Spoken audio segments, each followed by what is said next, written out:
Level 1. The Seeker. You sit alone in a cramped apartment. The city outside is loud and indifferent. You lost your job a month ago. Your relationships have withered into silence. You feel a profound and suffocating emptiness. A stranger approaches you in a quiet coffee shop. They do not talk about religion or dogmas. They talk about unlocking your hidden human potential. They have a warm and unblinking smile. They invite you to a free wellness seminar at a local hotel. You go because you have absolutely nothing left to lose. The conference room is filled with intensely happy people. They surround you immediately. They listen to your problems with rapt attention. You experience a concentrated psychological tactic called love bombing. For the first time in your adult life, you feel truly seen and unconditionally accepted. And they tell you the outside world is fundamentally broken, but they possess the secret blueprint for human perfection. You are handed a glossy brochure for a weekend retreat at a rural sanctuary. You pack a small bag. You leave your apartment key on the kitchen counter. You step willingly into the welcoming embrace of the group, entirely unaware of the invisible chains waiting for you. Level 2. The Initiate. You arrive at a sprawling compound surrounded by dense woods. It is miles away from the nearest cell phone tower. The air is clean. The smiles of the members are relentless. You are assigned a personal mentor who never leaves your side. You are kept constantly busy from dawn until midnight. You attend hypnotic lectures detailing the inevitable collapse of global society. The leader speaks with a mesmerizing cadence. Yet he says the end is coming swiftly, but this specific piece of land is the only safe harbor on Earth. You are slowly and methodically isolated from your past. Your mentor gently suggests that your family and old friends are anchored to the doomed world. They say those relationships emit negative frequencies that actively block your spiritual ascension. You hand over your smartphone voluntarily. You permanently delete your social media accounts. You write a final letter to your parents telling them you have found absolute peace. The group replaces your civilian wardrobe with uniform, neutral-colored clothing. You are given a new, spiritually cleansed name. Your former identity dissolves into the collective. You are no longer a citizen of the world. You are a chosen vessel preparing for the great transition. Level 3. The Devotee. But the euphoric honeymoon phase abruptly ends. The unconditional love is immediately replaced by a rigid system of conditional approval. You wake up at 4 in the morning every single day. You perform back-breaking manual labor in the agricultural fields until sunset. You subsist on a severe, protein-deficient diet composed mostly of rice and thin broth. It is designed specifically to keep you physically weak and highly suggestible. You are subjected to chronic sleep deprivation. You spend your exhausted nights in marathon confession sessions. You sit in a tight circle with your peers. You are forced to loudly reveal your deepest insecurities and your darkest thoughts. The group uses these intimate confessions as psychological ammunition to completely dismantle your ego. If you express a single doubt, yet you are publicly humiliated and shunned by the entire community until you break down in tears and beg for forgiveness. You lose the cognitive ability to think critically. The leader's voice literally becomes your internal monologue. You empty your entire life savings into the organization's communal bank account without hesitation. You sign over the deed to your house. You genuinely believe you are building a utopian paradise in the dirt. Level 4. The Recruiter. You have proven your absolute loyalty to the doctrine. You are deemed spiritually pure enough to interact with the outside world again. You are sent back into the chaotic cities. You no longer view the people there as fellow human beings. You view them strictly as either potential recruits or doomed souls. Yet you are highly trained to identify the specific micro-expressions of psychological vulnerability. You actively hunt for the recently divorced, the grieving, and the lonely college students. You approach them with the exact same warm smile that successfully trapped you years ago. You mirror their body language perfectly. You validate their deepest unspoken fears about society. You offer them the exact same manufactured salvation. You bring dozens of new desperate seekers into the fold. You watch them surrender their bank accounts and their identities just like you did. You feel an intoxicating surge of righteous power and superiority. You walk through a busy shopping mall feeling like a living god, walking among oblivious insects. You believe with absolute certainty that you are saving their lives from the coming apocalypse. You convince yourself that systematic deception is a necessary and holy tool for a higher divine purpose. Level 5. The Monitor. You are elevated to a position of internal authority within the compound. The congregation is growing rapidly. With rapid growth comes the constant threat of internal dissent.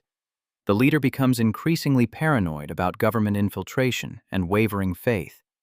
You are officially appointed as a monitor. Your daily job is to strictly enforce the draconian rules of the sanctuary. You patrol the quiet dormitories at night. You eavesdrop on private whispered conversations. You conduct unannounced searches of personal belongings, looking for secular books or hidden letters from the outside world. The most terrifying aspect of your new role is the systematic destruction of human trust within the community. Yet you actively encourage spouses to report on each other's ideological failings. You train young children to inform on their parents. You create an atmosphere of suffocating, omnipresent surveillance. Everyone smiles constantly, but everyone is absolutely terrified of making a mistake. If a member is caught expressing a desire to leave, you intercept them. You drag them into a windowless room. You subject them to hours of aggressive psychological reconditioning. You scream at them using their deepest confessed fears until their spirit shatters. You have become a warden in a prison without physical walls. Level 6. The Disciplinarian. The stakes are raised drastically. The leader receives a terrifying new revelation. The approaching apocalypse is accelerating, and the congregation must be entirely purified of all weakness. You are selected for the elite inner security detail. You no longer use just psychological pressure to maintain order. You introduce physical coercion. When a desperate member attempts to escape the compound in the dead of night, you hunt them down in the freezing woods with flashlights and dogs. You drag them back to the sanctuary, kicking and screaming. They are not simply shunned, they are placed in the isolation cells. These are tiny concrete bunkers buried deep beneath the main meeting hall, smelling of damp earth. You lock them in the pitch-black dark for days with nothing but a plastic bucket and a cup of stagnant water. You pipe recordings of the leader's most aggressive sermons into the tiny cell at deafening volumes round the clock. You break their minds completely. When you finally unlock the heavy steel door, they are trembling and literally thanking you for violently purifying their souls. You look at the broken human being on the floor and feel absolutely no remorse. Level 7. The Treasurer. You are brought into the highly restricted administrative inner circle. You are taken to the secure building where regular starving members are strictly forbidden to enter. You look at the ledgers and see the true financial architecture of the organization. The commune is not a spiritual sanctuary preparing for the end times. It is a highly efficient, tax-exempt, international wealth extraction machine. You manage a complex web of offshore shell companies and anonymous cryptocurrency wallets. You realize that the millions of dollars surrendered by the desperate devotees are not being used to build subterranean bunkers, that the money is directly funding luxury real estate portfolios in Europe and secret off-grid estates for the leader. You experience a sudden, violently tearing moment of total cognitive clarity. You see the massive hypocrisy of the entire operation, but you do not blow the whistle. You realize that if you expose the massive fraud, you will instantly lose your immense power and your incredibly comfortable, privileged lifestyle. You choose the lie over the truth. You completely embrace the corruption. You look at the starving, exhausted devotees working in the muddy fields from the tinted window of your air-conditioned office with cold contempt. Level 8. The Architect. The leader's internal paranoia reaches an absolute and dangerous fever pitch. He interprets every minor geopolitical conflict as a definitive sign of the imminent end. And he tasks you with preparing the physical militarized defense of the compound. The narrative abruptly shifts from peaceful spiritual ascension to violent survival against a hostile world. You purchase hundreds of heavy semi-automatic firearms and thousands of rounds of tactical ammunition through a network of proxy buyers. You fortify the perimeter of the property with reinforced steel fencing and thermal surveillance cameras. You design and excavate the actual subterranean bunkers where the inner circle will supposedly survive the coming fire. You are no longer just managing a religious cult. You are actively commanding a heavily armed and deeply radicalized militia. You draft brutal emergency protocols. Yet you instruct the devotees that the outside government is the literal embodiment of evil, and they must be prepared to violently defend the sanctuary to the absolute death. You watch the malnourished members training with heavy assault rifles, their eyes wide with terrifying fanaticism. You know the apocalypse is a completely manufactured lie designed to maintain control, but the armed standoff you are actively preparing for is a terrifying reality. Level 9. The Prophet. The previous leader dies abruptly under mysterious circumstances, or you orchestrate his quiet and permanent removal from the hierarchy. You step seamlessly into the absolute vacuum of power. You claim to the congregation that you have received the direct mantle of divine authority. You are the new prophet. And you stand on the high wooden balcony looking down at thousands of adoring and desperate faces. They hang on your every single syllable. If you tell them to starve for a week, they will gladly fast. If you tell them to empty their remaining bank accounts, the money flows instantly.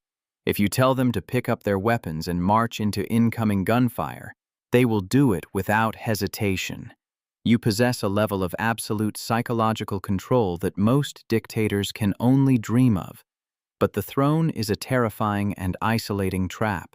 You are entirely surrounded by terrified sycophants who tell you only exactly what you want to hear. You begin to suffer from the ultimate fatal occupational hazard. You start to actually believe your own fabricated mythology. You believe you are genuinely infallible. You make increasingly erratic demands. Yet you claim you can control the weather patterns with your mind. Level 10. The Reckoning. You have backed yourself into an impossible and fatal corner. To maintain absolute control, you declared a specific date and time for the end of the world. You promised your fanatic followers that a divine ship would arrive from the sky. The prophesied date finally arrives. The entire congregation gathers in the main courtyard, dressed in pristine ceremonial robes, waiting for the sky to physically tear open. The agonizing hours tick by. The sun sets. The stars come out. Absolutely nothing happens. The crushing heavy silence of the cold night is deafening. You stand at the podium, looking out at a sea of confused, terrified, and increasingly angry faces. Yet the hypnotic psychological spell that held the entire empire together shatters completely in a single instant. The illusion collapses. You see the deep devotion in their eyes curdle into raw and violent animalistic betrayal. They realize all at once that they have sacrificed their families and their entire lives for a pathetic, empty lie. You watch the heavily armed perimeter guards slowly lower their weapons and turn to look directly at you. The intricate system you built to control their minds is about to violently tear you apart. The false kingdom falls. You realize too late that manipulating the human soul carries the ultimate price. There is nowhere left to run now.